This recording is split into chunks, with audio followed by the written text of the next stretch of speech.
Right, so I'm just wondering should I worry about the fact that I'm just working for this guy, or at what point should I worry about that? If I work with him for a year, I'd be like, oh man, I would really like to work with somebody in Montreal as well. Yeah, okay. So, I mean, the way that this is something that our great cousin Andrew O'Shaughnessy, I had lunch with in Cork in Ireland, and I talked to him. He's fairly successful, drives a Benz, he employs over 200 people. He's a CEO. And he's sort of stuck with a certain business that I think he's built up over time and changed when he had to. And the advice that he gave to me is do what you need to do based on demand and incentive from existing clients and opportunities. That'll sort of guide your choices. Mm-hmm. And I do think that applies here. Like, until you have a better option, go with this guy, unless it's not worth the money, and then don't. Don't overthink it then, too. Yeah, if it's worth the money and you don't have a competing option, and when you do have a competing option, you're sort of lacking the problem that you want to have. You want to have problems like that. That's my advice. That's cool. Okay. All right, so welcome to our second podcast. Anyways, we got a few topics that we want to cover. Summertime in Montreal, we got the fans going, it's a little bit hot. Europe is hitting record heat highs. Global warming is a real thing that no one can deny. Every time anybody says anything to me about, hey, I just achieved a goal, this is not a criticism of you, it's just a general thing about everybody, I'm kind of like, yeah, but what about global warming? I sort of almost think that we should put Christmas on hold, and like it's time to stop having children. Now, I know some people take that seriously. I know there's people that don't have kids because of global warming. I think it might also because of narcissism. Consider this. The permafrost thaw is well ahead of schedule. What they forecasted for 2019. That's what I've heard. Right, I heard that too. Yeah. Methane implication. Feedback. Is activism, in your opinion, just the best approach, apart from like having just a low carbon footprint individually? Probably. Yeah. Or like trying to kick up a lot of dust into the air. We have a few volcanoes doing that for us right now. But yeah, like in terms of like what can just an average person, assuming you're not like a scientist in the field, you're not a politician, you're not a billionaire. Yeah. If I was a millionaire and billionaire, I would definitely contribute to climate change. In a way, it sounded like you meant like contribute to climate change. Right, no, the effort to fight climate change. Bill Gates, we love what you're doing with malaria. Terrific. Mm-hmm. Stop. Climate change. You must be doing climate change stuff, right? Yeah, no, I believe he is now. At some point, I just feel like we're stepping over that threshold where we start to look to the geotechnical stuff. Geoengineering. I think even like air carbon sequestration would be considered geoengineering. China's done this, they've done this already. I think they know like how long those particles take to are active and effective and then disperse and fall. Yeah, but they can't necessarily control it though. No, and if you have competing nations which are all throwing particles into the air and then not cooperating or not operating with a standard, we're gonna see just increasing chaos in certain areas like Pakistan, India, China, Malaysia, Philippines, Indonesia, lots of trouble for those areas. They're gonna act independently out of desperation at some point. Like there's gonna be a point of everyone scrambles to do something and we might overshoot the target. I saw this thing on the Reddit the other day, but they've narrowed down, let's say something like the majority of the plastic in the ocean is coming from, I believe, 10 or less river supply sources flow into the ocean. Are you serious? And they're all coming out of northern Africa and Southeast Asia. They basically know where all the plastic's pretty much all the plastic is coming from. That's great. If there are so few sources, you could actually, in a targeted way, either stop the behavior from happening or just put like, I don't know, something. Maybe you could put something. Did you see this thing where they could see that there was a source in China that was producing ozone depleting, I'm going to call them CFCs, but I actually don't know what kind of pollution it was, but it's like long since been banned. No one uses it anymore. It's ozone depleting. They had a satellite, looked like infrared, scan showing exactly the source and the gas emissions coming from where it was, and it was in southern China. China was obviously informed, and it was shut down really quickly. I believe the data was gathered in the West, but China still responded. That's really cool to realize how you have to have satellite technology for that kind of policy to be executable. CFC discovery and satellites. You wanted to talk a little bit about the pre-truth era or the post-truth era, or both? Yeah, both. Okay, tell me. The idea is you hear people talk a lot about being in the post-truth era. Certainly. Really started with Trump and like his lying all the time. That's when we started talking about it. Yeah. Here's what I would say in response to that. If you're telling me that we're in the post-truth era, when was the truth era? Like, which year? Like, has the truth ever mattered that much? I was never under the impression that it had. The truth is technically often available now because of the internet and because of things like WikiLeaks, and things getting out. So do we have more truth now or less truth now? Yeah, I think we have a more elaborate and accessible representation of knowledge that is it's a fiction about our world that's really useful. I think we have more of that, way more of that. There's like the emergence of an expectation of it. And that's why we're in the pre-truth era. So let me ask you a question then. We have more information now.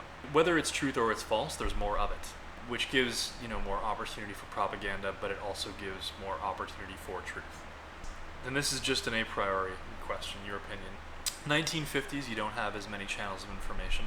Mm-hmm. What percentage of the information would you call truth versus non-truth versus now you have much more access, many more channels, like infinite almost. Okay. But some are true, some are less. Let's just simplify to that for the question.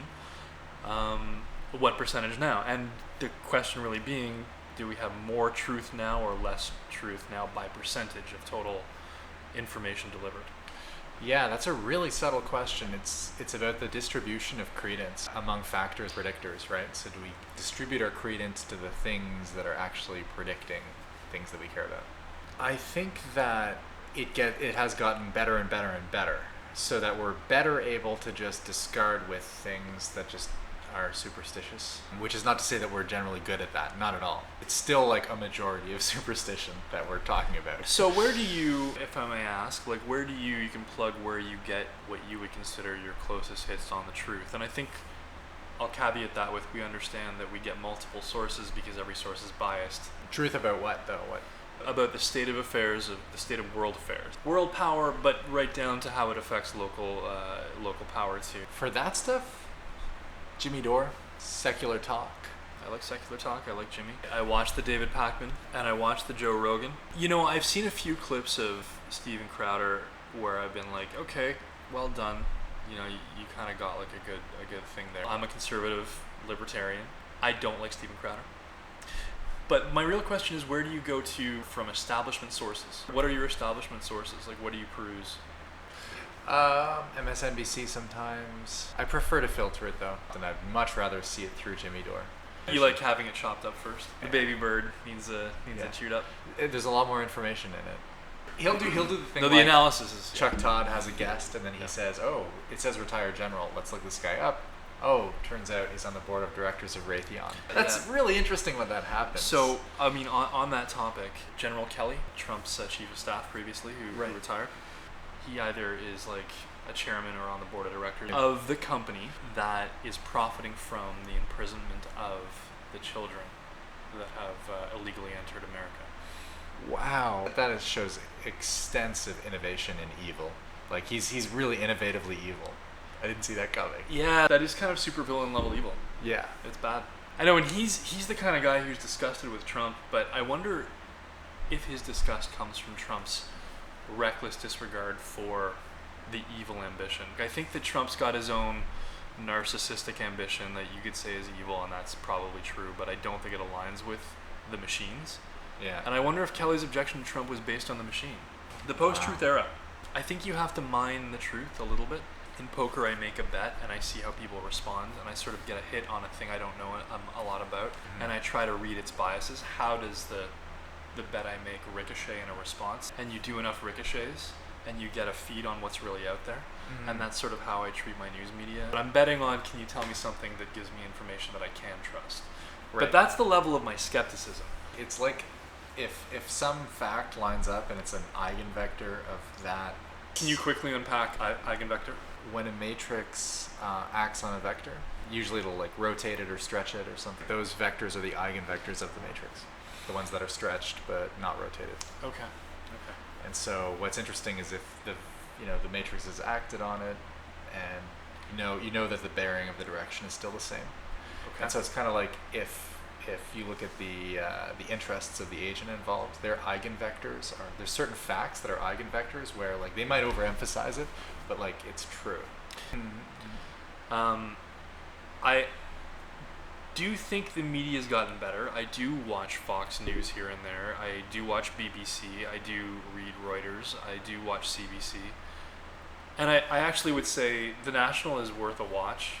There's a lot of stuff that's cringy, but there's a lot of really good coverage, really, really good coverage in it as well. So it is, by its name, a national analysis of basically nationally breaking Canadian-specific news. You know, my opinion is that when you go into the identity politics, social justice stuff, today, for example, on The National, this was a day where I did not watch it because I began watching it, and the first story was that crash test dummies have been built to favor men, and that women are much more injured in car accidents than men, and they're blaming the design of the dummies that are testing car accidents and car safety because they're calibrated towards male physiology.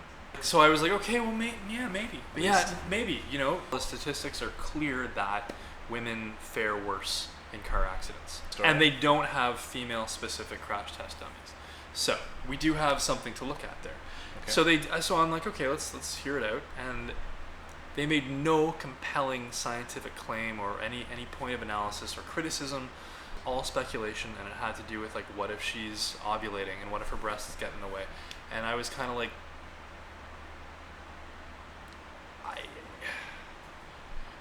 okay, so you're not really gonna look into why.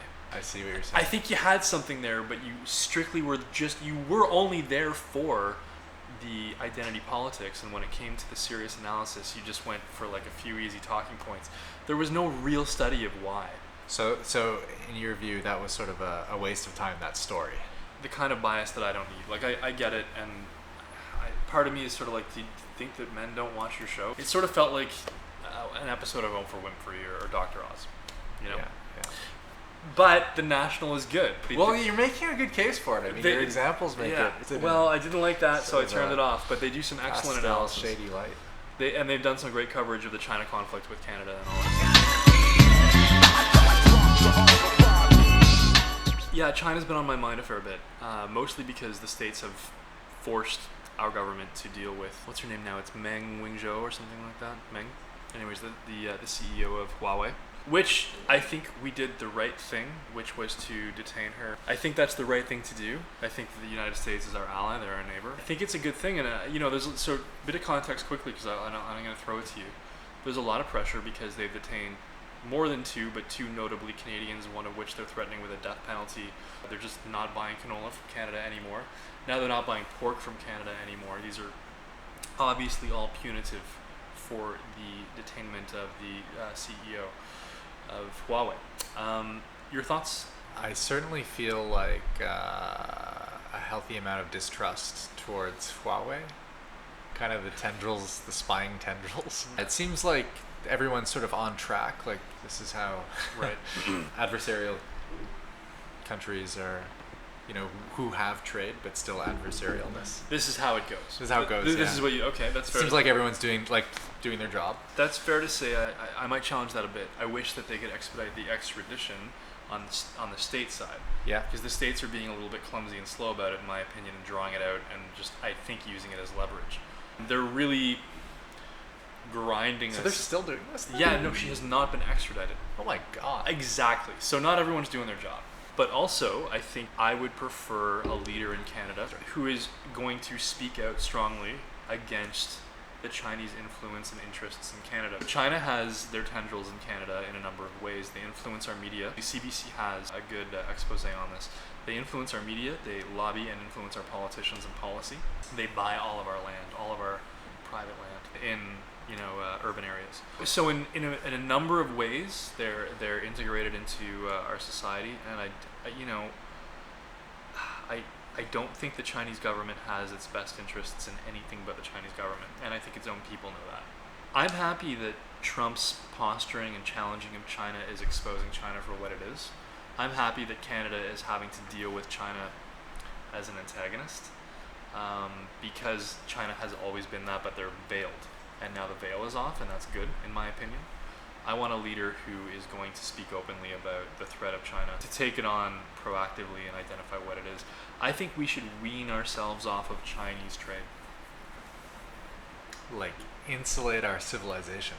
I just think that we have a lot of markets to trade with, like South America. Moving forward, there will be more markets in Africa. Like Africa, there's so much potential in Africa, really. Europe.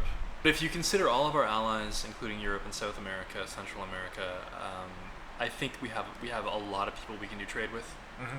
And I think the more all of those partners isolate their trade from China, the better. There's also a lot of Southeast Asian, India. There's a lot of neighbors to China that are worth doing trade with, that have their own competition with China, its interest in the Chinese government. And one of the things I noticed, Nintendo, Microsoft, Apple, they were all about to move manufacturing out of China based on the threat of Trump's tariffs. And that's when I was like, okay, it's working.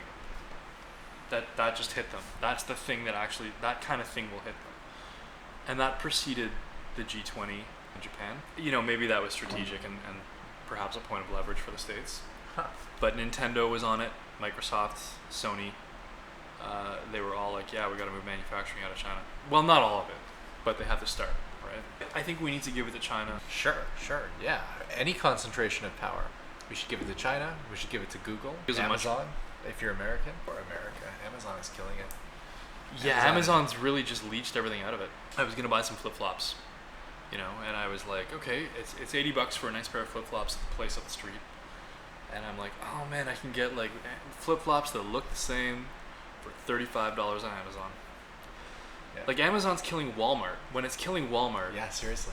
It's just going to be a country filled with warehouses and pickers.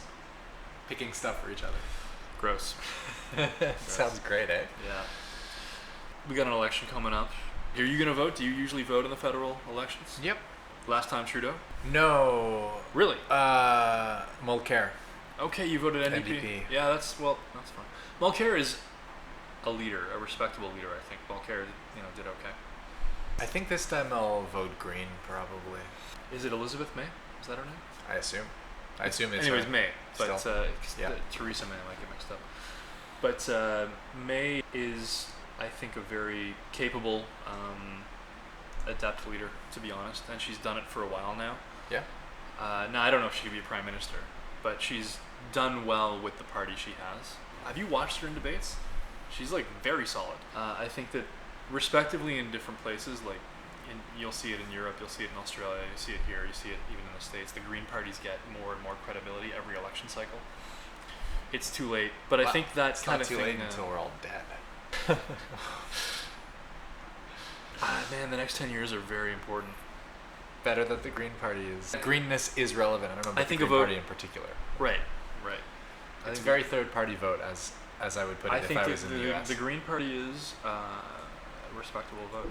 I'm going to vote for Trudeau, begrudgingly. Really? Yeah. You think he deserves your vote? I guess I do, actually. I'm going to say that I guess I do. I think when you're choosing a leader, you judge them, I think, by their first, second. And in Canada, you can have a third term, not in the States. But I think that the extent to which, like, how you get through your first term and how you deal with all of the punches, all of the assaults that come your way, and whether you're electable in that second term, because you're the guy with the most experience who's currently eligible as a candidate. That's sort of what it comes down to for me. Man, I've seen some pretty embarrassing stuff with Trudeau. I think it was at the G20 where he went to like shake a guy's hand and the guy was like and shook someone else's hand. It was Ouch. It was brutal. I don't know what to say. I think that Trudeau means well and has the experience, and he's had the shit kicked out of him enough that he might get it now, and he might stop being such a pussy. I think like the handshake though. I mean, don't you just find it's not relevant? The reason why it's relevant is Yeah. because other people think it's relevant. Only because like I know what the national reaction is. Like there's a lot of people that are waiting for moments like these of Trudeau. People want to see Trudeau like that. There's people that are hungry for that kind of exposure. Right, but I mean in terms of how it influences your own thinking about it, it's one thing. Oh, it does not influence my thinking. It actually provokes my empathy. Yeah. For like I would be in that position, being like, hey, like, we're not friends. Yeah. I've never been in a position like that, but I can imagine what that's like. No, I'm sure you have it. No, I've never been in a position like I'm sure that. you've been like, No, never. I've definitely done the like, you know, like trying to fist bump or shake Yeah. hands. or done the old like, you know. I do that. I don't have that. No one does I that. just did that too. That's not what that was. When Trump is like, you haven't seen those polls. Yeah, I know. You just straight. You have not seen those polls. Why? Because those They polls do don't not exist. exist.